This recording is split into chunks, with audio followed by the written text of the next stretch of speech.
Hi, welcome back to Tomorrow's America. My name's Richard Donahue, and I'm here with my co-host William Donahue. And a lot has happened since the last episode, so let's dive right into it. With first, I just want to show you guys I have a new flag in the backdrop, the Catholic flag, the Vatican flag, and I think that this shows a little bit more, just off of face value of my beliefs, because I was born and raised Catholic. So I think that this is a super important addition, obviously. We have the three crosses, the one that I got actually from Ambets, but I love that cross. It's a Catholic cross. When you push it up, there's holy water in it and there's candles, so you can do your own little thing with that. It also has some beads that Will gave me. They're awesome. I have this when I was a baby. This my cousin gave us at his his bachelor party. We have the American flag, traditional, normal American flag, not the older one, even though I would like the 13 stars. And then we have the Vatican flag, and then obviously this heresy, Trump America first. But we'll get into all of that. I also have just gotten this new Bible. I think we'll load. It says the Holy Bible on it. It's a Catholic Bible. 73 books. It has maps in it. It has world history in the front before the Old Testament.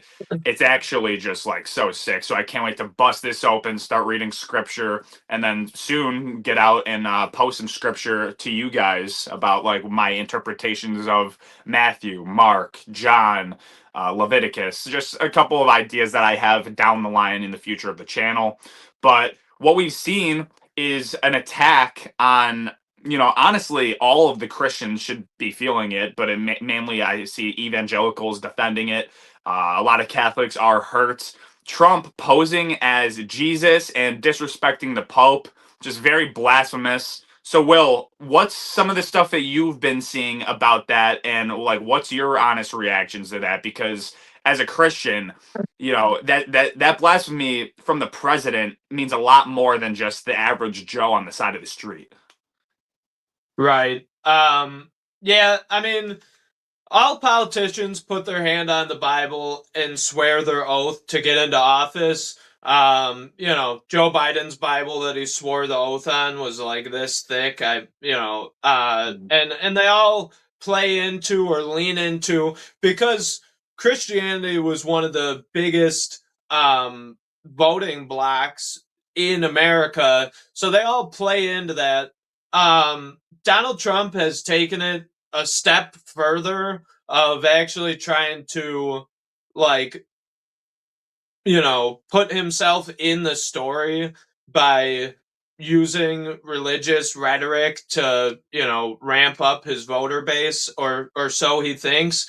But I think that I'm not sure that he knows enough about the Bible to use this strategy, because all the stuff that he comes out with just irritates Christians. So yeah, he posted a picture of himself literally in the clouds with like angels coming out of the sky in the background, and he's got the healing light of God coming out of his hands, and he's putting it on some guy's forehead. He's wearing flowing robes like a Jesus like character, the whole thing. And then he comes out and he's like only the fake news could come up with that idea. I just thought I was posting a picture of myself as a doctor. What I does Donald Trump go to a doctor's office in the clouds with some magical doctor? He must go to a different doctor than I go to, because that makes no sense at all. But No, definitely not. I think he posted it kind of like the same ape video that he posted about the Obamas. Got a lot of backlash online for that. Ended up deleting it and blaming it on a a tech person. I think it was I don't know. They said that he wasn't really in the administration. It was just something funny to post, even though that's kind of crazy for a president to post. He's always been edgy like that, and that's kind of what had the appeal to the voter base. But it's getting to the point now where he's getting, like, honestly, in my opinion, too old. He's a senile old man, and he doesn't realize what he's doing. And it's not funny at this point either, like it once was, because we're spending $300 billion to fight Iran, and you're posing as one week you're making fun of Allah and the Muslim religion. The next week you're attacking Christians. I mean, what's next? I don't imagine that he's going to continue to go down this path and keep attacking religions. I just think it's very funny that the two religions he does make fun of in the span of 2 weeks are the biggest two. Very interesting, but let's get into this topic right here because this whole article is huge. So let's get into it. Yeah. So here, let me do this real quick. So Donald Trump has posted this. He posted this meme of himself, and it looks like it's Jesus. This caused Pope Leo to come out and condemn his actions with the war and that blasphemous picture and all that stuff. So it's a big conflict. You're basically I forget the word I'm looking for. Disenfranchising half of your voter block or more, because Republican values are Christian values, and you're irritating all these people. So basically, Donald Trump posted this blasphemous picture of himself, and now he wants to come back and here's what the article says. Days after social media image depicting him as Jesus drew accusations of blasphemy from his own religious base, President Donald Trump has recorded a scripture reading for a week-long marathon at Museum of Bible in Washington. So I don't know what his strategists think, if they think, oh, well, you did just post a picture of yourself coming down from the clouds as Jesus. Maybe if you take a video of yourself reading a Bible verse, which you've just proven you clearly don't understand. Maybe if you take a video of yourself reading a Bible verse, you can trick some of the dumber Christians into following you again. That's how I take that. It's a gimmick. It's a game. And, at one point, you have to recognize, what's going on. Oh my God, this guy posts pictures of himself as Jesus, and realize it and call it out for what it is. Jesus said, leave judging a man's heart up to Jesus, up to God. But you, as a Christian on earth, you could judge a tree by its fruits. Well, these fruits are blasphemous, self conceited, self-centered. It's just ridiculous, and the whole thing is really such a turnoff because Trump had this opportunity. He got shot in the ear. He stood up, fight, fight, fight. I have T-shirts of Trump with the fight, fight, fight, and the blood rolling down his face that I can't even wear anymore because he ruined that moment. And I like how you have the Trump America First sign back on your stage, because that sign was obviously purchased before Trump went Israel first. And I think that it's just good to have it up there because it's like a relic of promises made, promises not kept. We have evidence. That sign on your set is evidence that Trump broke promises that he promised to us. Not only with America First, but not going to new wars and all these other things. So, yeah, and honestly, I wouldn't even mind the extremist argument of saying that it was treasonous to lie to the public like this. Like it's very bad. And back on the topic of him reading the Bible scripture, we know that in 2016 he couldn't even name his favorite gospel or book in the Bible or quote a Bible verse. He says he's not going to do it. So we know that this man really isn't very religious, but he plays into that religious factor where he said he was spared by God to save our country. That was like a real quote from him. He was spared by God. And we haven't seen that. We've seen him. What is he spared by God from? He was spared by God, and then he completely went 180 and changed everything that he believed in. And then we also know that I'm not calling Trump the devil. but the devil will use scripture and quote the gospel in scripture.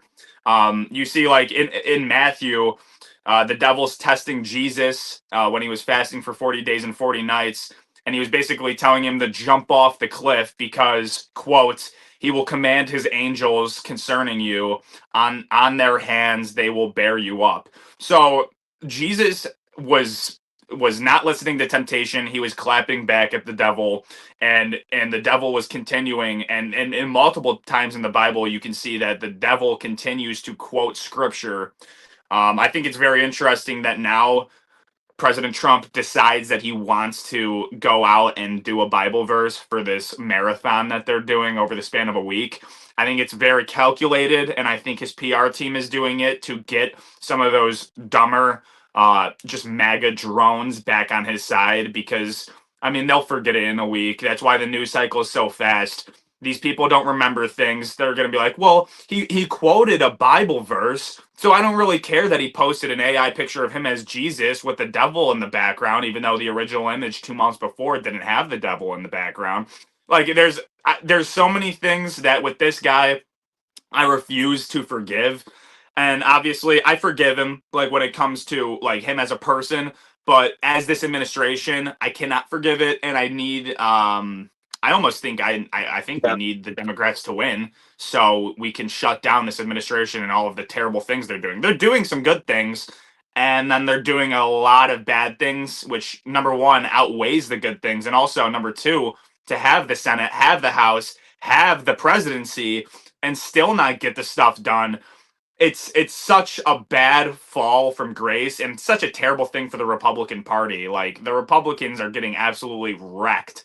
Unless Tucker Carlson runs in 28, if a MAGA candidate goes and runs in 28, it's basically just asking for the Democrats to win. It's like having Kamala Harris run in 24. I don't see the MAGA movement winning or running in 28, because I just don't think that they're going to have the base. They're going to have the 30% of the country that's MAGA drones. They're like, this is Trump's legacy. He's leaving it to them, the greatest president in American history. And then you're going to have the independents, the far right, and all of the left going and just disagreeing, not voting for them. And it's going to be a blowout. And I don't expect it to be anything more than maybe 290 electoral college, 300 electoral college to the Democrats. But let's get back on topic. What's up next? Do we have some more stuff about the war? Yeah, I'm about to pull up an article. I just wanted to say, before we get into the show, we just covered the Trump aspect of it. Please like and share this video. Send it to people who are like-minded, or anyone, that you think needs to hear this information. Also, guys, on this show, we try and put on the full armor of God. That's what we're doing here. We are discerning the things in real time. You see people in the Bible who are able to have like an unnatural discernment of things, or able to see past, human worldly views of things and look at it through a godly lens. And we try and mirror those people. And the Bible tells you how to do that. You put on the full armor of God. And that is the breastplate of righteousness, the sword of the Spirit, the helmet of salvation, and the shield of faith. So you have to have righteousness, the Holy Spirit, the salvation, forgiveness of your sins, and faith, to be able to look past this stuff. And those are things that me and Richard aren't perfect, but we're working on constantly, and we encourage you guys to do the same. So with that said, just trying to say, please like and share this video, get this information out to people, and yeah. So for Yeah, our next 100%. article though, I want to get into the Iran war, and I want to talk specifically kind of about, all right, so Trump posted this on Truth Social, and essentially he's proving Joe Kent right with this statement. The USA will get all nuclear dust created by our B 2 bombers. So that's I don't know what that means. No money will exchange hands in any way, shape, or form. This deal is in no way subject to Lebanon either, but the USA will separately work with Lebanon and deal with Hezbollah situation in an appropriate manner. Israel will not be bombing Lebanon any longer. They are prohibited from doing so by the USA. Enough is enough. Thank you, President DJT. Um, do you agree with me that this statement here is proving Joe Kent right? He's talking about Yeah. uh, the war going on Mhm. forever, Yep. nuclear dust, which makes no sense. He's talking about limiting Israel for the sake of U.S. negotiations being successful. So, in one breath, Trump's like, Joe Kent's a traitor. He's was never MAGA. He's against all this. We're right on schedule. This war is right on schedule. Everything's happening to plan. And then in the other breath, he literally confirms everything Joe Kent says and says, we're not getting out of this war unless we, you know, are able to control Israel's actions. Yeah, and obviously, you know that there's talks behind the scenes 100%. And what's going on with the Israeli Lebanon conflict is terrible. And it's a very gruesome war. You see a very similar things happening in Lebanon that happened in Gaza. So a lot of stuff has happened. I bet that Israel and the US have come to an agreement, and Trump's just trying to save face, maybe with the younger voters, maybe with the anti-Israel people, maybe with especially Generation X, and just that whole group of people. I've heard people say, "Well, Trump told Israel enough is enough, and he's standing up to them. What do you think about that?" I'm like, yeah, well, I don't think that he has any control over what Israel does. And if they do decide to bomb Lebanon tomorrow, I don't think that his enough is enough is going to stop them. I think that they made an agreement in secret. I think that this is going to save save the administration's face, and I think it's going to be a ploy to have the public almost not necessarily support Israel, but have them in their good graces. Where now you say, well, okay, well, Israel doesn't run our country because Trump said enough is enough, and then the war could have ended. But what we're not looking at is, yeah, this might end the conflict now, but what promises did this administration make to Israel maybe 2 6 months, a year later down the line? Like, what promises did we have to make now? Maybe military funding, maybe an extra $20 billion in military funding. What did we have to give them now to stop this conflict by saying, oh, enough is enough? I'm the big tough president, Mr. Trump, and they're going to listen to me because I'm the difference maker. Well, what did you have to give up to stop this conflict? Your enough is enough. That's not what just ended the war. Because if that's what ended the war, then we would be looking at this and be like, wow, America actually does control the proxy state of Israel. When it looks like most likely it's completely the opposite, and it looks like that even though we fund them, they control us and they get us involved in wars. I just wonder, like, down the line, what do you think we gave up to Well, end this conflict? why did the ceasefire fall apart? Yeah, because Israel bombed Lebanon within an hour. Like the first ceasefire that we had, Israel bombs Lebanon, the worst attack in 37 years, or whatever the year amount was, something outrageous. So they completely tear apart that ceasefire. And then as the US and Iran are still trying to negotiate in Pakistan, Trump's at a UFC event with Marco Rubio, JD Vance is in Pakistan. JD Vance can't get it done. Iran doesn't trust the United States. They didn't trust him at all. And JD Vance fails again on Yeah. another thing. He fails to negotiate. And then eventually they do come together, make a 10-day ceasefire with Lebanon. But that's again, like you said, if Israel can just tear apart that ceasefire, what did the U.S. have to give up? I honestly do believe that we just gave up something that the American people don't know what we gave up, but I think that it was very significant. So the ceasefire that we just negotiated fell apart again. This article is from 18 hours ago. Iran says it's closing the Strait of Hormuz again to commercial vehicles, and that any ship approaches will be targeted. The closure came as reports emerged of vessels in or near the strait, including a tanker, were targeted by Tehran Sunday. Uh, Basically, the Strait of Hormuz is closed again, and the whole thing fell apart. Um, Donald Trump says Iran cannot blackmail the U.S. with threats regarding the waterway, which Tehran has effectively blocked for nearly 2 months, causing global energy prices to soar. So Trump says that they can't blackmail us, but it looks like they're doing a good job. And I mean, the Trump administration is just spiraling. 1 minute, the Strait of Hormuz. Well, here, let's start at the beginning. Before the war, the Strait of Hormuz was closed. America and Israel went on an offensive uh, attack of choice. Of choice, we chose to attack Iran. Now the strait's closed. Then Trump is open the effing strait right now, you crazy bastards. Getting all mad on social media.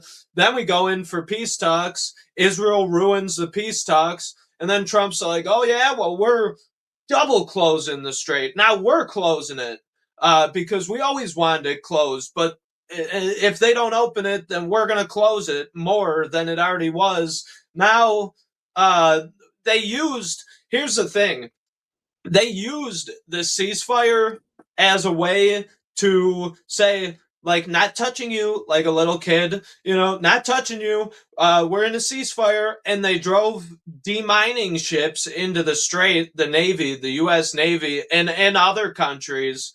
You could talk about that, the other countries after.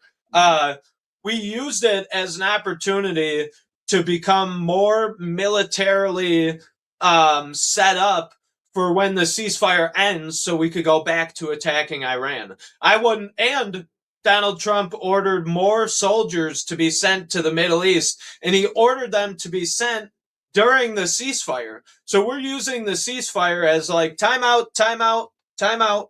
Hold on. You were just beating the heck out of me. Let me line back up and cover my chin again so that I don't get knocked out and lose this fight. Yeah. Go ahead, Rich, and talk Yeah. about the. That's basically what happened in 2025 when you look at the Russia-Ukraine conflict, when Trump was ending all of those nonsense wars, and the big one that he couldn't end was Russia-Ukraine.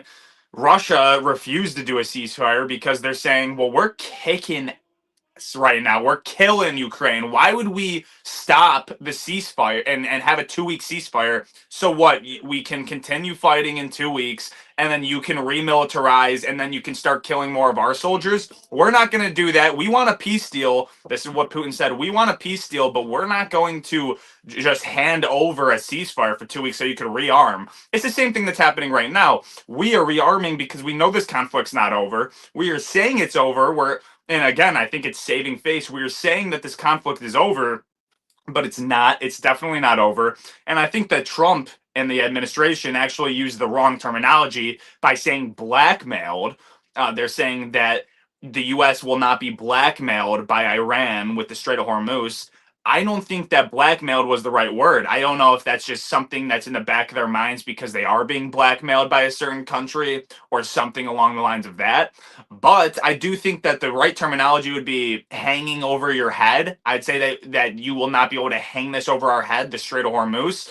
But I think it's very interesting that they use the word blackmailed when When you look at even Car Talk episode 4, Will went in and said, "Are we looking at a military blackmail with the U.S. military from Bibi Netanyahu in Israel because of most likely the Epstein files is a very plausible case." I think it's very interesting that blackmail is on their minds. Blackmail is something that they're thinking about and they're using in their rhetoric when it's not blackmail. It's not blackmail at all. It's them having the control over the Strait of Hormuz by just attacking an Indian oil tanker.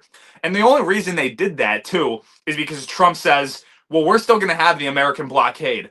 We're in a ceasefire, but we need to still have this blockade because we don't trust you guys, and we're going to make sure that everything going in and everything going out is good. Well, that caused Iran to send two, I'm assuming, missiles or some sort of attack on Indian oil tankers. But yeah, I think it's very interesting that they're saying the blackmailing rhetoric about the Strait of Hormuz because like when you think of blackmail, like if you have blackmail over your brother because he like broke a vase or something and no one knows, that's because he did something. What did the American people and the American government do to Iran where Iran would have blackmail on us? It just doesn't make any sense. So actually, Yeah. I think that is plausible and almost proves your video to be true. Even though it's very backwards thinking, I do think that since blackmail's on their heads and on their brain, they're thinking about blackmail a lot, and they just used it in a very incorrect term. I do think that that could mean that they are being blackmailed, maybe not by Iran, but by a certain foreign country. I think that the proper term would have been economic terrorism. Mm, Trump should have said Iran cannot commit economic terrorism on the entire world. And that would be the right terminology. Now, J.D. Vance actually gave a press conference and he said, Iran cannot carry out terrorism on the world because it's wrong and blah blah blah. And then he goes, but two could play at that game, so we're blockading the strait, so they're doing terrorism, economic terrorism, and then we're doing economic terrorism to counteract their economic terrorism. So it's mm, basically the East versus the West, yeah, all embroiled in this conflict. I wanted, I guess we could talk about the reason why the strait is closed, the insurance companies. yeah, The reason the Strait of Hormuz is closed is not because Iran has naval ships across, and big guns pointed at facing out of the Strait of Hormuz, saying, if you come over here, these guns are aimed at you, we will shoot you.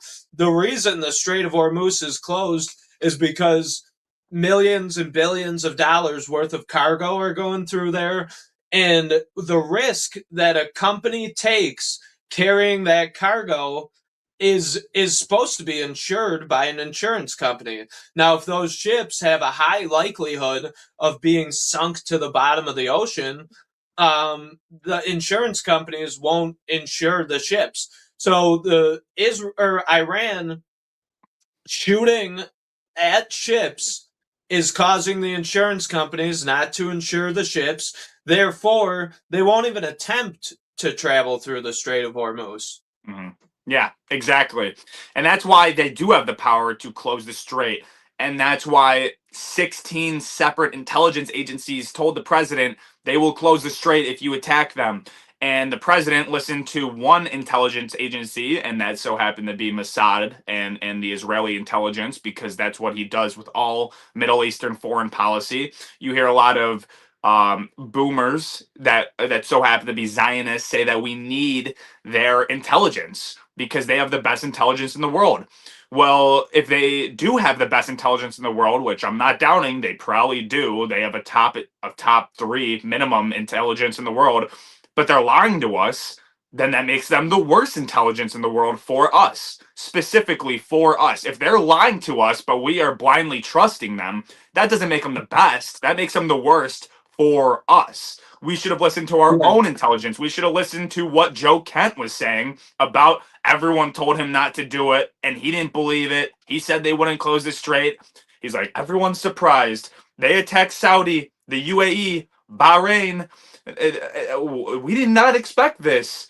And you look back, even Charlie Kirk was able to predict that they were going to make it a regional mess. Everyone could have saw what's going to happen, yet he Trump. just refused to listen to it. And I back to what you were saying, I think it's blackmail. I think he has something over his head, and there's nothing he can do. Yep. Trump literally, he says, he's like, nobody expected this. Nobody except all the intelligence agencies that you got a report literally handed to from all of them outlining all of this. And this is the reason Joe Kent quit, is because you ignored this report and you purposely set that off to the side and chose to believe Israeli intelligence. Hey, how about you go over and pick up the paper that we gave you originally, all of our intelligence agencies? How about you pick up that report and reread it, President Trump, and look at how you chose to be wrong. You chose to be wrong, and by doing so, you broke one of your major campaign promises. Now you come out after Tucker Carlson and Megyn Kelly, Candace Owens, Alex Jones, all these Joe Rogan, he doesn't even put forward an opinion. He literally just has experts on and then says, "Oh yeah, I could see how that would be believable. Oh yeah, I understand what you're saying." He barely even offers an opinion. You're going to come out after all these people and say that we left MAGA. No, you left sanity. You left the truth. You left rational thinking behind and chose to be an idiot. You chose purposely to be wrong about your stance, and now you're mad that we were right. Yeah, And, exactly. and when they talk about how Megyn Kelly and all these people are stupid and low IQ, they're talking about me, they're talking about Richard, and they're talking about you. Exactly. They're talking about you. And they're saying that you're low IQ, and Yep. this might not be what he meant, but this is how it's interpreted. You're low IQ because you believed what Trump was saying, and now he just backtracked on it and did a complete 180. So yeah, you must be low IQ if you thought that a US president was going to stand up to Israel or Yeah. all these things. That's how I take it, because Trump lied to us. So I Yeah. guess we are low IQ for believing a liar. Yeah, 100%. And now he went from MAGA to MIG, and make Israel great again. Well, what happened to the original Make America Great Again? What happened to that movement? What happened to destroying globalism? Isn't globalism giving away money to foreign nations? Like, aren't we supporting globalism by sending Israel all this aid to fund their wars, fund their genocides? Isn't that globalism? Like, and then it's actually to say that it is globalism, but it's anti-humanitarianism because of what they're doing with the funding, with the money. As Christians, we're all pro-human. That doesn't mean that I think we should send billions of dollars abroad, but we are all pro-human. There's no doubt about that. Like, everyone is created equally in the likeness of God, but it's actually anti-humanitarian just off of the fact of what they're doing with our funding. So it's globalism, but it's not humanitarianism, which is completely contradictory. Usually those go hand in hand. Like, President Trump has been an absolute disgrace to the presidency. It's a disgrace to the Republican Party. And back to what he said about the Pope, how the Pope's just a complete liberal. He wants open borders and all this. And there are certain arguments that you can make to say that Pope Leo is a little more left-leaning. He's a registered Republican in the country.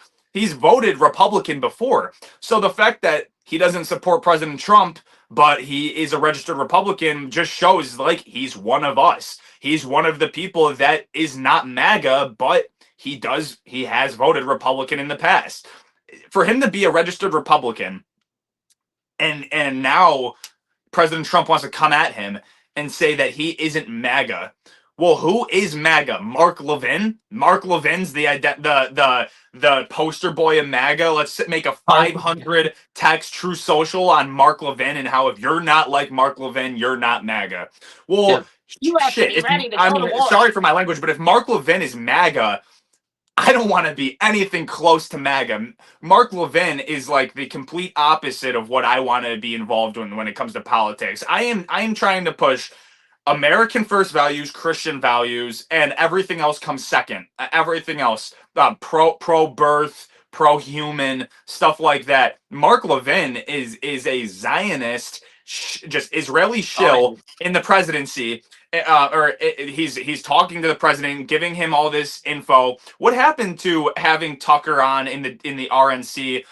Talking to Candace, talking to Alex Jones, who's one of the most smart news anchors out there, and Megyn Kelly, who's great, and all of this stuff. Like people like Brett Cooper. What happened to using all of them and all of this youth in the Republican movement? Now what? Mark Levin is now the MAGA movement, and I do find it interesting that he didn't mention possibly one of the biggest out of them, Nick Fuentes, out of that group of people, didn't mention him at all in any of those takedown and takedown true socials where he ripped on all of these people, said that Alex Jones was bankrupt, said that Tucker Carlson needs to go to a psychologist or a psychiatric hospital. He said that Candace Owens is uglier than Brigitte Macron, which I don't even know how that happened. He said that was actually like kind of outrageous. I don't know how that was in the tweet, but or the truth. I hate Truth Social too. They like when he was yeah. on Twitter, at least when he was on Twitter, he was able to see everything that we were saying. He was able to be connected. That was one of the biggest appeals was, oh, well, he's always on Twitter, always seeing what people are saying. Now he's not even on Twitter. Twitter is like, he has accounts. He has 3 accounts on Twitter, but all of his accounts just post his truths, the Truth Social posts. Like, it's Horrible. anyone who has Truth Social is a MAGA drone. They're all just MAGA drones. And if you have Truth Social, it's just because you want to see what President Trump is posting. You're most likely not posting anti-Trump stuff because who has Truth Social? And then he'll post the truths on Twitter. So the whole appeal of him being on Twitter is completely gone. That's why you see him so out of touch. He's saying, open the effing straight, praise be to Allah on Easter morning. You are so out of touch, President Trump. You need to wake up. You need to wake up. But I think he's too far gone. And I think that's why you see the split between Melania and everything that's going on with the Epstein files.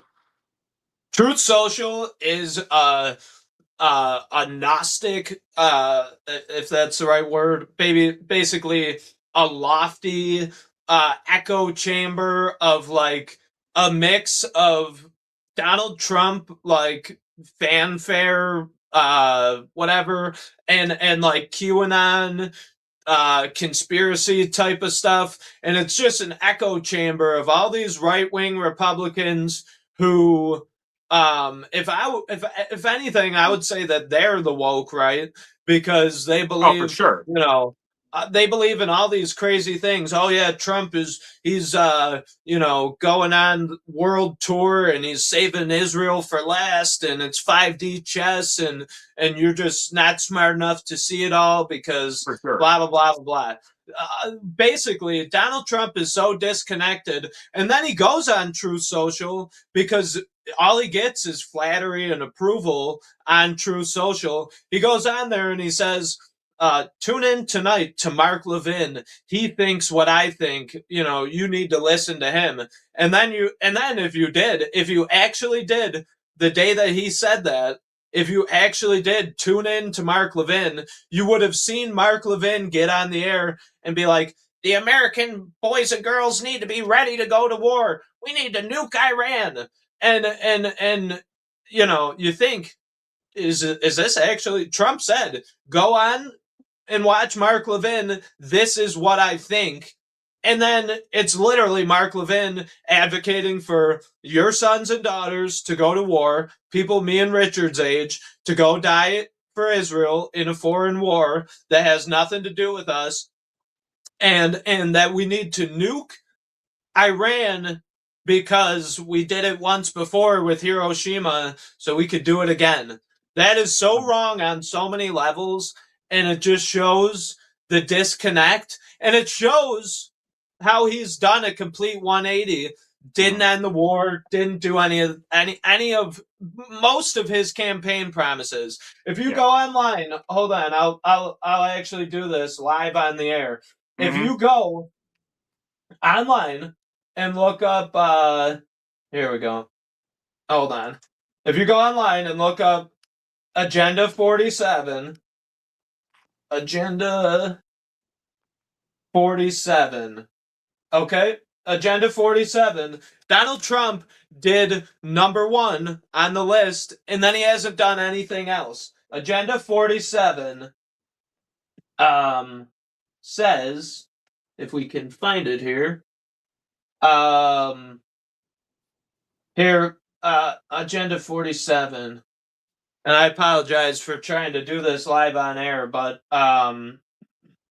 it's good though because it shows like you can easily find this stuff on the internet. It's very hard to avoid the truth. Like it's everywhere now. That's the good thing about the internet. That's why everyone's waking up and you see this centrist movement that has the woke right is just completely getting obliterated. And it's honestly leaving a small faction of Republicans that will vote for any Republican. They will vote for any Republican. So we need to stop playing into that aspect and start playing into the actual real right and the right that is pro-America, because we need a pro-American president. It's like we are literally witnessing the fall of our country. The petrodollar could fall after this war. We are seeing our economy go to honestly record numbers. Like the gas prices right now, these are some of the highest gas prices we've had ever. You know, you think 2008, 2011, Biden, we have had some high gas prices. These are just up there. I mean, even locally, it's 419 here. Not even talking about some of the other states like California and others. I got it pulled up here. Finish your point. Sorry. No, that was it. I was just filling in space. Okay, it says Agenda 47. This is Trump's official plan. This is congressional record. Congress.gov. Talking about Agenda 47. And oh, that's the wrong article. I'll just read it. Okay, Agenda 47. I will shatter the deep state and restore government that is controlled by the people. Hasn't happened.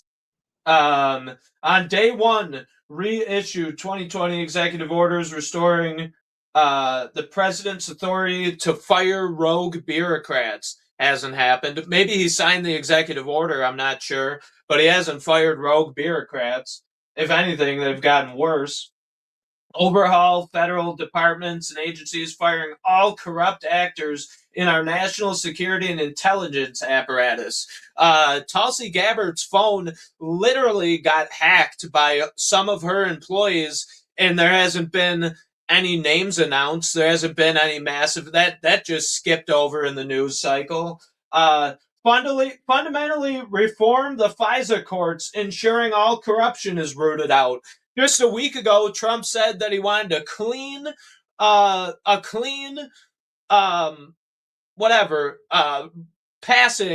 of the FISA bill. So that totally he did a 180 on. Establish a Truth and Reconciliation Commission to declassify and publish all documents on the deep state spying, censorship, and abuse of power. Hasn't happened. Launch a major crackdown on government leakers who colluded with the media to create false narratives, pressing criminal charges when appropriate. DOJ, 0. Deep state, 1 million. Hasn't happened. I could just go on. And even like the Epstein files, which isn't on there, that alone, we've seen foreign governments already crack down, like on Prince Andrew and others. People are getting arrests. Very small amounts, but people are getting arrested. How many from the American government? 2. Jeff Epstein and Ghislaine Maxwell. So the 2 people that were heavily behind it, they got arrested. They were the ones who got arrested. And when was that? Like 2019? Like this whole thing, this massive SA ring, this massive ring of elites that just have a ton of blackmail on them, of them doing stuff, beef jerky, grape soda, pizza, hot dogs, all of these code words, and you see it and it's redacted to hide their identities.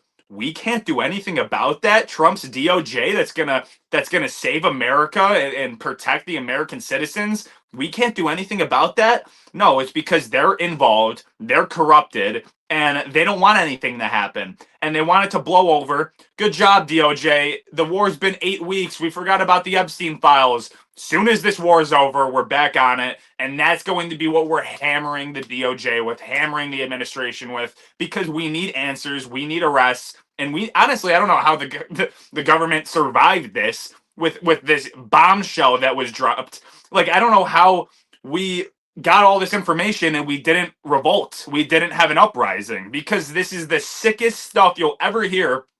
And you know what?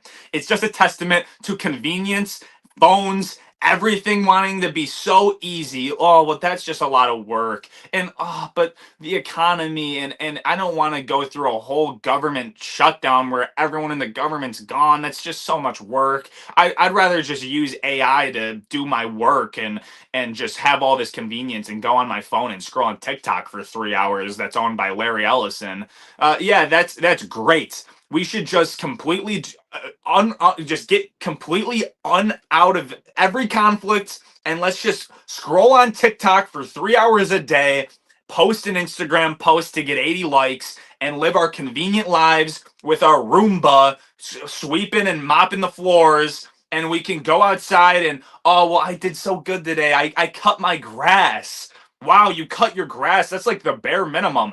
Like, we are living in such a convenient time where in all of history up until the 1970s, it was not like this. You see so much innovation happening right now. We're going way too quick. We're going so quick that now it's to the point where, like I said a lot of times throughout this video, MAGA drones, there's left-wing drones that just listen to CNN and MSNBC and that whole media group. So we have drones on both sides, and then you have educated independents. You have, I'd say, some people on the far right that are educated, and there's people on the left that are not drones that, obviously I disagree with, but you can have conversations with, because they aren't just resorting to violence just off the fact that I disagree with your opinion. So you have Right. all these drones off of convenience, and everyone has TikTok brain. You can't focus on a movie that's an hour long because your attention span's zero. And then you have certain groups of people that are starting to split out away from this and splinter out and realize, wow, well, the government just had a massive falling out and they're eating children. And we should actually probably do something about this. And everyone's like, yeah, let's do it. But no one wants to, because it's the not in my backyard. Why do you think we don't have nuclear energy? No one wants a nuclear energy plant in their town. No one wants that. Same thing with a ton of stuff like that. Like, no one wants it in their backyard. No, if it's not affecting me in my life, I'm not doing nothing. There's 10 million Uyghurs in China that are getting absolutely enslaved right now and just abused. Do we care? No, because it's not in my backyard. There's so many different things. Slavery is still happening all over the continent of Africa and other places. Do we care? Do we do anything? No, it's not in my it's not in my backyard. I don't need to worry about it. I'm in America. I got TikTok and Instagram, and I have the internet that I can just play my games on. And I'm not any better, because I scroll on Instagram Reels all the time. I'm on my Xbox playing games. But it's just the fact that we can't come together as a society and revolt like what happened in the French Revolution in the late 1700s, early 1800s. That could never happen nowadays. Like, there's no way. The only thing that I don't even think of what can happen in the world that would make everyone that mad that they wouldn't mind not having internet for 3 months. You know what I mean? Like number one, the system would fall, but number two, I don't think anything could even happen on the earth that would make everyone that mad that we actually had to have another American Revolution. I can't think of one. It's absolutely crazy. Basically, I don't know why, but when you were talking, I had this picture in my head of the movie Titanic. In the movie, the ship the ship is literally sinking, right? And it's filling up with water. And while this is happening, the employees on the ship, Leonardo DiCaprio, they bust through this gate area and they knock the wall down and they come spilling out into the aisle. And there's one of the employees of the Titanic, of the ship, and he's like, "Hey, you have to pay for that. That's White Star Line property." And they turn around and they go, "Shut up," because basically what the guy is saying is, you have to pay for this. Guess what, buddy? In about 2 hours, this ship is going to be on the bottom of the ocean, and we're trying to break through a wall to be able to get off of the ship because we know that if we don't, we're going to die. That is the perfect analogy for what's going on in this country. We're Yeah. literally, breaking through the wall, and meanwhile they're like, well, what about the victims? And we don't want to embarrass people who are in the files but might not be guilty of crimes or whatever. Guess what? This ship is sinking. If you want to repair it, you have to talk about the Epstein files. I promise I will never, ever, ever stop talking about the Epstein files for the rest of my life. Get it through your head, politicians, whoever's listening, whatever. That is a hill to die on, and I will die on that hill. Yeah. If I have to. And if it comes to that point, and if people grow the cojones to stand up, I will die on that hill. Mm-hmm. That is an issue that needs to be solved. And it's an issue that Trump promised to solve, but he's like the guy on, that's White Star Line property. Guess what, buddy? Don't care. I'm getting off this ship one way or another. If I have to break down the walls to do it, I'm getting off this ship right now. I love it. Great analogy. I'm pretty sure you went to church earlier today. I have church in 15 minutes. So if you have anything else, like if you have any other topics, I could just wrap up my part. Yeah, go ahead. Right. I got a couple more things. So, just dropped off. Christ is King. Okay. Christ is King. Here it is. Christ is King. Read your Bible, do whatever you got to do to get holy and get right with God. And I'm out of here. Like, comment, subscribe. Thank you so much. We'll see you in the next episode. Goodbye.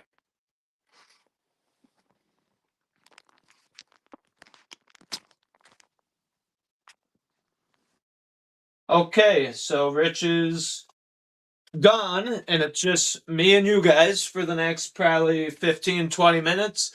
I would like to talk about Savannah Hernandez, because Rich said about the left choosing violence, some of the uneducated people. There's people on both sides who are uneducated, willing to just choose violence against somebody. What I'm talking about, the hill to die on, standing up for these victims of Epstein. What I'm talking about is revolution, like a reset of the country. And I'm not advocating for revolution or violent overthrow of the government or any of that. What I'm saying is that this issue is something, whether I'd like to get it done diplomatically and through the Justice Department. Please, for the love of God, somebody in the government, do something about Jeffrey Epstein and the ring of the network of people that carried out this whole operation. Please do something before people have to take justice into their own hands. And whatever, say what you want. But going back to the Savannah Hernandez situation, this is a woman, a little small woman who works for Turning Point. And basically what happened was she was out and she was documenting some event. I forget what it was, but she's documenting this event. And basically these people there's a video of them conspiring. The father of 2 children, and then his wife was there, I believe. So 4 people got in a little group. There's a video of this. And they say, hey, go over there and blow that effing whistle in her ear as loud as you can. So they organize this thing. The daughters go up and they're literally blowing a whistle this close to Savannah Hernandez's ear. She's a great reporter. I love Savannah Hernandez. She's getting this whistle. Now, that's assault, mind you, because you're literally damaging someone's eardrum. You cannot blow a whistle or megaphone or play a siren sound or put a speaker up to somebody's ear because you'll damage their hearing permanently. So, blowing a whistle in her ear, all Savannah Hernandez did was go like this to block her ear from being damaged. Then the group of people, they regroup, and Savannah starts walking away because she doesn't want to be involved in it. And the father, 250-pound man probably, runs over and boom, shoves Savannah, boom, to the ground super hard. Literally, her body flopped onto the ground. And then she stood up, and people had to hold this guy back. He was like fighting to get away from people to continue attacking Savannah Hernandez. We completely stand against political violence. This person, tried to use violence to shut down Savannah Hernandez's free speech and First Amendment right to freedom of press because he didn't like what she thought. So that's wrong on every single level that there is, and we stand against that completely. Now, as for the Epstein class that literally controls our government, apparently, those people, I tend to think a little differently. But yeah, so these people are the ones controlling the levers of power. They have a certain accountability and a certain level of accountability that should be held to them because they are up on such a pedestal and have so much power that there's a certain accountability for people like that. Savannah Hernandez, who's just an independent citizen journalist working with Turning Point to, broadcast her beliefs to the world, and you're gonna throw her on the ground and try and stamp out her rights to free speech and to the same thing that you enjoy. You're out there. This man was out there protesting. Somebody comes along and tries to use the same rights for their own beliefs, and you throw her on the ground. Where are you, the guy who pushed Savannah Hernandez? Where are you standing up to these globalists and to the world bankers and to all the people like George Soros who's stealing old ladies' pension funds? Where are you for those people? But you're going to throw a small little woman on the ground and act like a big tough guy then, but not do anything about this Epstein class or whatever. And I don't know. I'm not trying to encourage any kind of violence. What I'm trying to do is draw a contrast between the two things and show you what is actually a priority in the world. So, we can kind of get off of the Iran topic. I did want to say one last thing. Other countries excluded the United States purposefully from their intervention with the Strait of Hormuz, and they sailed a bunch of ships into the Strait of Hormuz and tried to clear up the blocking of the Strait of Hormuz. So other countries are trying to break away from the U.S. and create their own alliance to handle this conflict. You got China aiding Iran. You got Russia aiding Iran. You got the United States. Now we're bombing Indian oil tankers. The entire world is involved in this little conflict. And if it continues to fall down the hill like the snowball effect, it's going to grow and grow and grow and grow and grow into something massive. This war needs to end right now. So my point of saying this is that because this other alliance is trying to intervene with Iran's closure of the Strait of Hormuz, they're involved now and they're down there doing their operation, trying to open up the strait. There's an article that was put out that a Dutch naval vessel opened up the ability for mail to reach the ship, right? For the Navy to be able to receive mail, essentially. Somebody mailed a package to the ship, and it had a device that was able to be GPS located, and this device was GPS located by Iran for intelligence of knowing where these ships were going to. So the world has gotten crazy, and basically somebody mailed a GPS traceable device to the ship for Iran to gain the intelligence to know where the ship was. This is what warfare is nowadays. So the Strait of Hormuz is closed, causing economic strife for the whole world. That is an act of warfare by Iran. Israel, with their exploding pagers against Hezbollah, they literally for 10 years sold people of Lebanon, some Hezbollah members, some not Hezbollah members, just innocents. They sold them pagers for 10 years, and these pagers had explosives in them, and they literally blew up and dismembered and maimed tons of people with these pagers. The little GPS tracker on the ship. There's all these. So basically, it's kind of funny because you've got an entire advanced fleet of naval vessels sailing over there. This is military might. This is naval dominance. This is machines big. Have you ever seen a warship?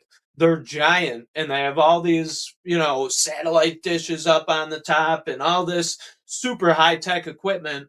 That ship was literally able to be compromised by a $5 little device that was sent to the ship via mail, and compromised the location of the ship, literally rendering this attack ineffective, I guess, in a way. I mean, you can know where something is and not be able to defeat it. That's not what I'm saying, is that the whole thing was disabled. But had they had the ability to then target these ships based on those GPS coordinates, which they might, and they might be holding back, but now they know where they are, that just shows that with the evolution of the sword, so evolves the evolution of the shield. So if you have a little shield that you can block a little sword, and then they make bigger swords, so you need to make a bigger shield to be able to block the bigger sword. That is what's happening, but on a larger scale. The evolution of counter warfare to these old, archaic technologies of huge, massive warships have now they've evolved the shield and created ways to find out where these ships are, or to utilize knowing that the insurance companies are not going to insure ships that have a potential to be bombed. Now that is your new shield. So you said, okay, you're not going to insure the ships. Well, guess what? If we do anything in the Strait of Hormuz that threatens these ships a little bit, the insurance companies aren't going to insure tons and tons and tons of dollars of cargo. So those ships aren't going to travel anymore. And that's one of our shields against your weapon of trying to reopen the strait or whatever. So warfare has evolved this is an asymmetric world war that we're involved in. We're involved in World War. I would say World War IV, because the Cold War was a world war. It just never got hot. It never. It did get hot, but it was all through proxies. It didn't totally wrap up the whole world in conventional warfare, but it was psychological warfare and all these things. So that was World War III, in my opinion. This is World War IV, and it does seem to have a conventional warfare nature to it, along with the Cold War style ideological subversion and asymmetrical warfare and all these other things um, that are going on. So this war is becoming complicated, and like Michael Jan says, wars grow and wars grow unexpectedly. So I would expect something unexpected to happen and more countries to get involved. Unless we do what Joe Kent said, control Israel, get them to stop bombing, work out a peace deal, and cut this thing off right now. Um, okay, so a couple more articles I want to get into. I think, well, I could just. Oh, it's not even on there. So, oh, what I want to talk about next is the January 6th seditious conspiracy. People who were charged with seditious conspiracy. And it was actually in court, they said it was an unspoken seditious conspiracy. So they telepathically created a seditious conspiracy to attack the United States Capitol, even though they didn't attack it. They were literally there helping Capitol Police and providing first aid to people in the crowd. Apparently, they call that seditious conspiracy. And this week, the charges were dropped. The DOJ moves to dismiss January 6th convictions against former Proud Boys and Oath Keepers, I think. Former Proud Boys and Oath Keepers, including seditious conspiracy charges. So the DOJ dropped those charges, and there's some theories about why they dropped those charges.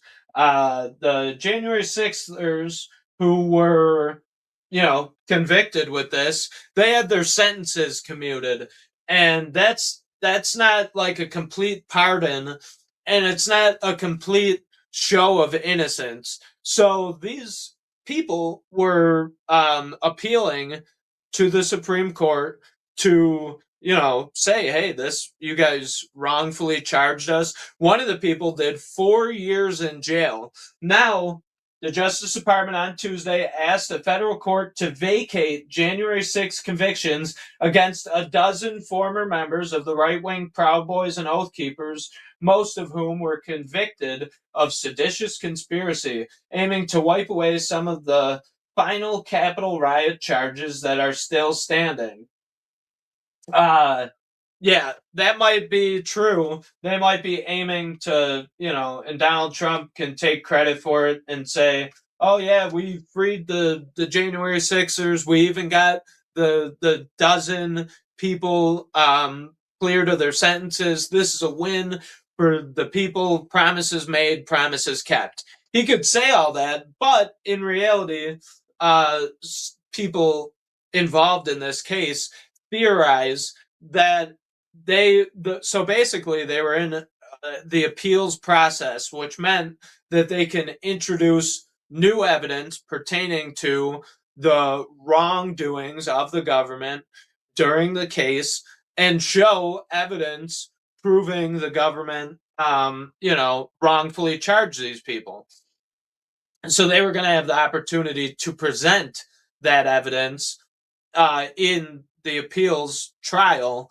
And a day before the trial, they went, oh, all your charges are dropped. Sorry about that. We've messed up. Okay.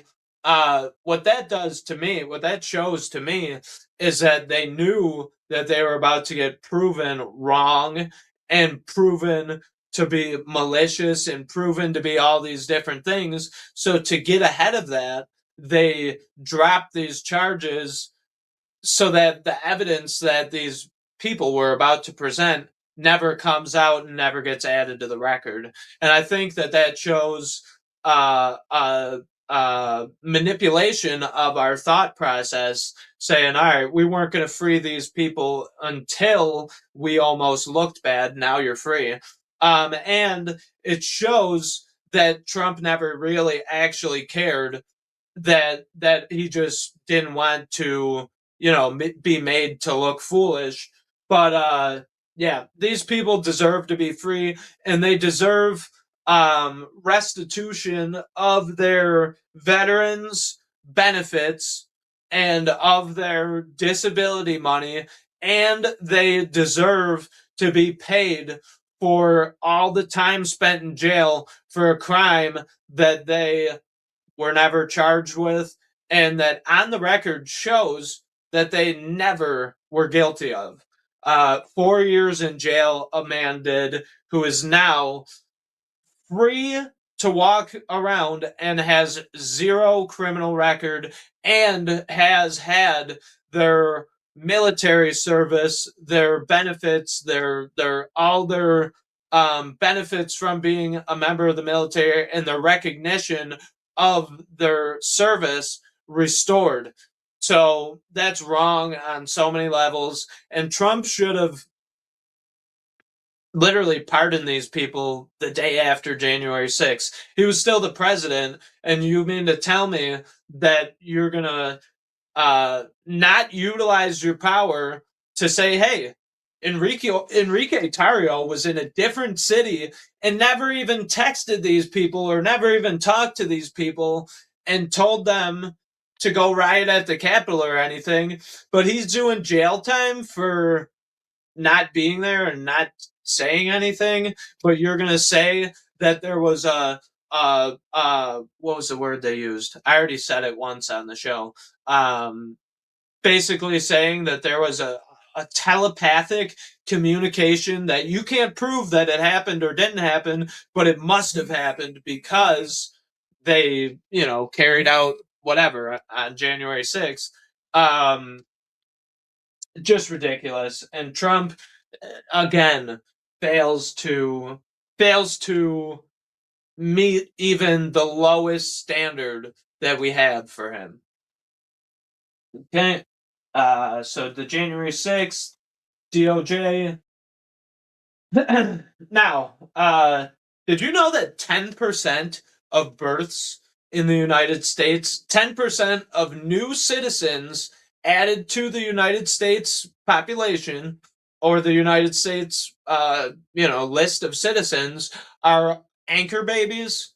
10% of new United States citizens are born from illegal immigrant parents who don't have citizenship but have a baby in the United States, so that they, one, can stay in the United States, and two, get citizenship in the United States for their child. 10%.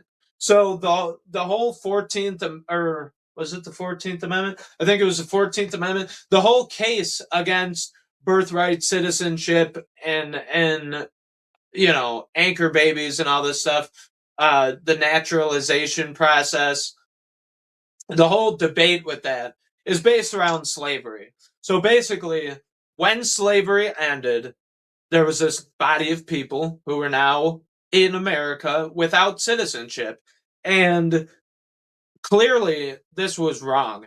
You know what I mean? People saw at the time, they said, okay, the Constitution is a living document that needs to be changed with the times. So what we're going to do is we're going to put in this amendment to the Constitution. That way, we have the ability to give these people citizenship, because there needs to be a solution to this problem. We just freed the slaves.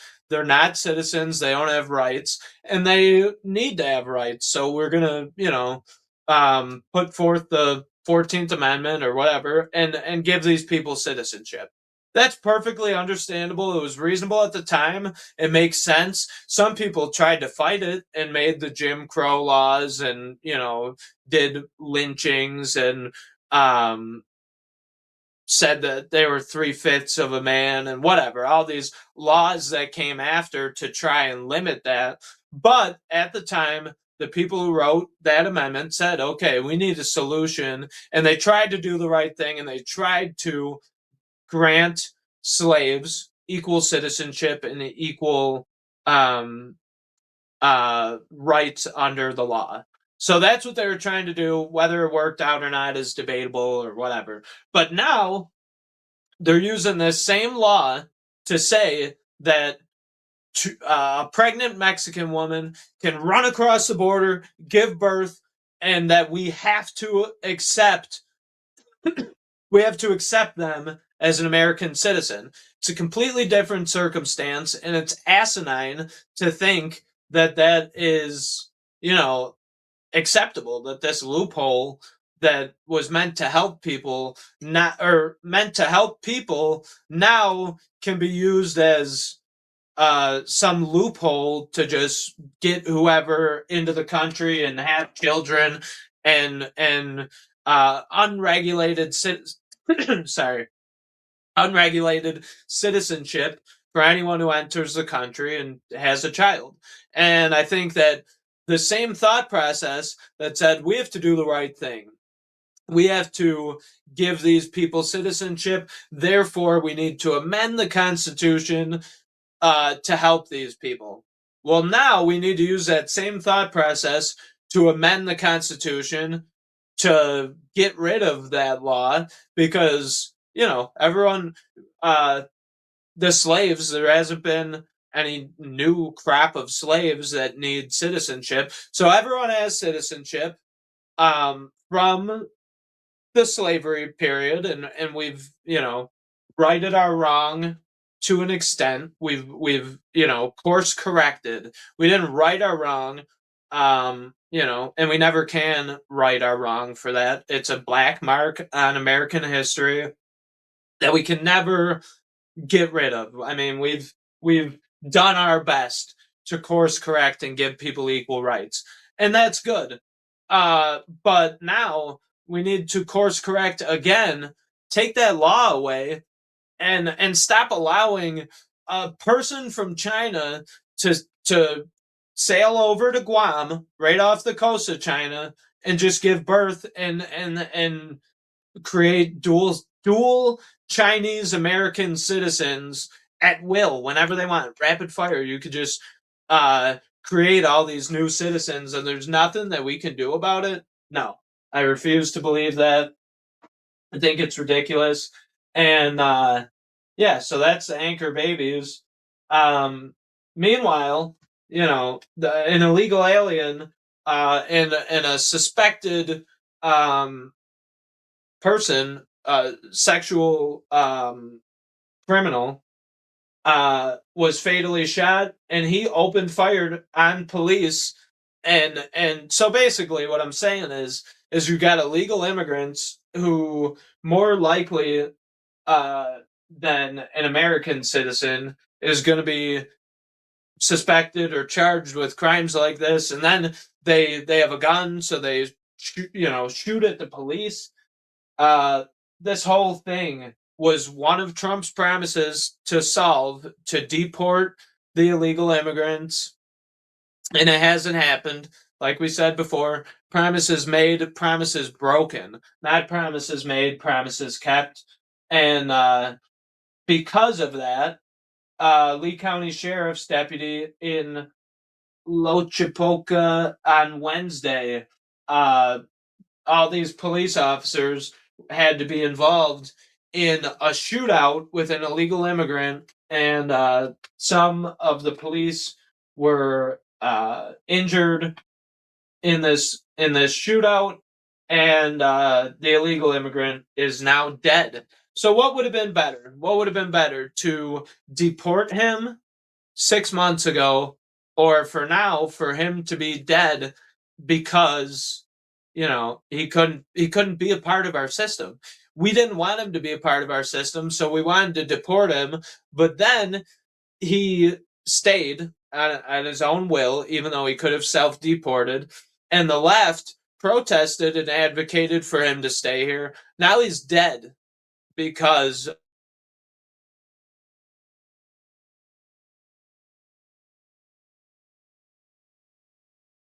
on our hands, not had this on our hands, but instead now we have a dead body of a person who should have never been in that situation to begin with. And I feel for the person and I feel for the police officers. I understand the situation, but it should have never happened. Like if you go into a bank and you say, "Hey, give me all the money right now, put it in the bag," and you hold your hand under your jacket like this, make it look like you got a gun, maybe, whatever. So you broke the law and you robbed a bank, right?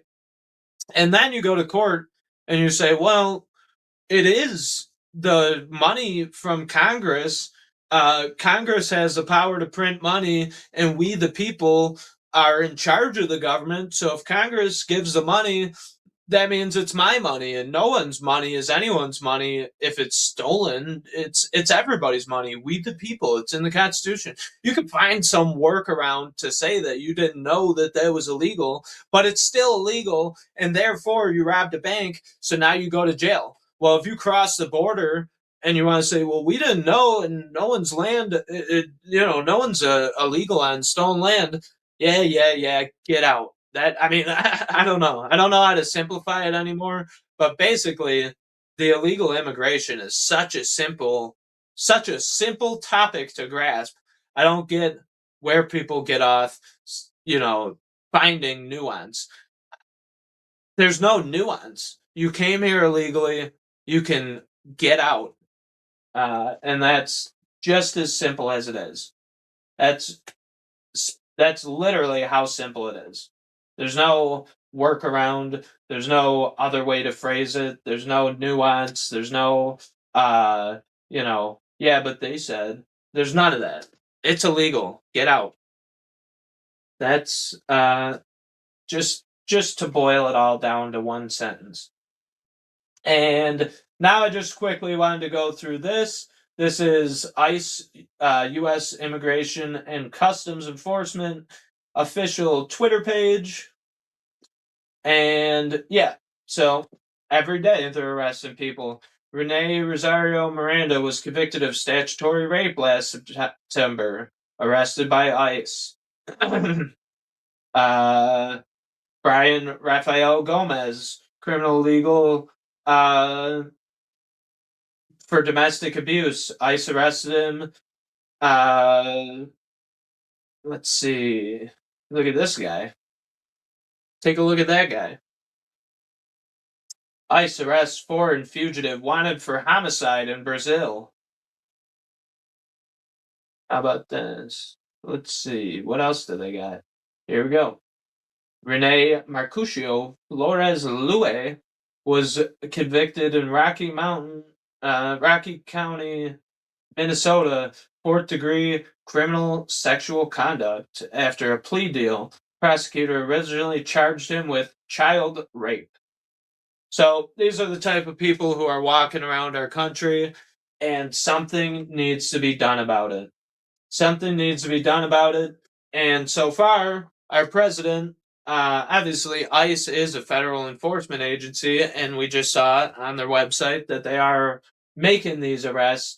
But so far, our president has been weak on this, and it can't continue to happen. We need to be strong on our borders. Well, one of the only functions of a country is to protect the borders. Not a country. One of the only functions of a government is to protect our borders. So if we're not doing that, then the whole system needs to be gotten rid of. If we can't do a simple thing like protect the borders, have nice roads, and make sure murderers are in jail, which we're not doing any of those three things, then our government is not a government. They're a gang. They're a bunch of banksters and fraudsters that are funneling your money out of your paycheck so that they can build stuff for themselves and build up wealth for their families and make contracts with their buddies so that their buddies could endlessly get money but never build anything, and then no one holds them accountable because the same people that are supposed to hold them accountable are the ones who signed the contract to begin with, knowing that they weren't ever going to build anything and it was going to be endless money. But they are supposed to look into the people that they hired, and those people that they hired are funneling money back to them into their campaign donations.